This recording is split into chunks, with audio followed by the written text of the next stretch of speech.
Cognition physique chez l'oiseau, générale ou adaptée.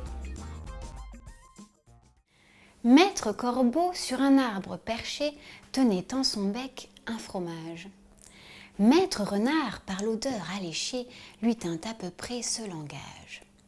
Vous connaissez sûrement la suite de cette fable de La Fontaine et vous savez ce qui est arrivé au corbeau après ça. Mais est-ce que vous vous êtes déjà demandé comment cet oiseau s'était procuré du fromage? Après tout, il a bien fallu qu'il aille le chercher quelque part. Et on peut imaginer que le fromage se trouvant sous une cloche en verre, l'oiseau serait alors chercher une pierre pour la jeter sur la cloche et la briser afin de se saisir de la nourriture tant convoitée. Mais que dis-je? Les oiseaux sont incapables d'utiliser des outils, ils ne sont pas assez intelligents. Ce sont des cervelles de moineaux, des têtes de linottes, des triples buses, ils sont bêtes comme des oies.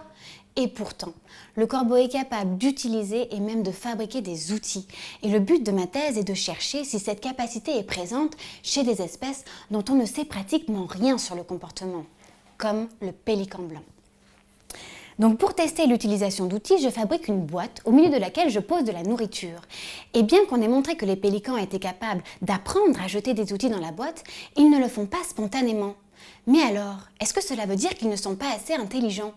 Eh bien non, car le bec du pélican, qui est une sorte de filet de pêche, n'a pas évolué depuis plus de 30 millions d'années, car il est parfaitement adapté pour pêcher, et il est même sensible, c'est-à-dire qu'il est capable de détecter la présence de poissons la nuit.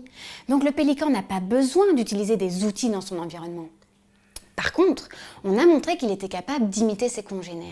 Et ça, pour le coup, c'est intéressant, puisqu'il est l'une des rares espèces d'oiseaux à pratiquer la chasse en groupe synchronisée. Mais pour combien de temps encore? Aujourd'hui, les pélicans sont grandement menacés. Leur poche, par exemple, est utilisée pour fabriquer des pochettes à tabac. Leur peau est transformée en cuir et la graisse des petits est convertie en huile pour la médecine traditionnelle.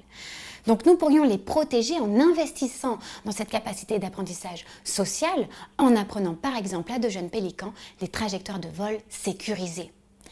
Sur le plan fondamental, à présent, à quoi cela nous sert vraiment d'étudier les oiseaux? On est quand même très différents. Notre cerveau ressemble grossièrement à des lasagnes, avec une superposition de couches corticales, alors que celui des oiseaux ressemble à une pizza, où les morceaux de chorizo sont des ganglions de cellules nerveuses. Eh bien, avec des cerveaux si différents, on a développé des capacités similaires. La corneille, par exemple, peut manipuler ses congénères. La pie peut se reconnaître dans le miroir et le jet peut se projeter dans l'avenir. C'est pourquoi La Fontaine aurait sûrement dû choisir un autre animal plutôt que le corbeau dans sa fable. Car la recherche ne semble non plus persuader, mais convaincre qu'avoir une cervelle d'oiseau n'est plus un défaut.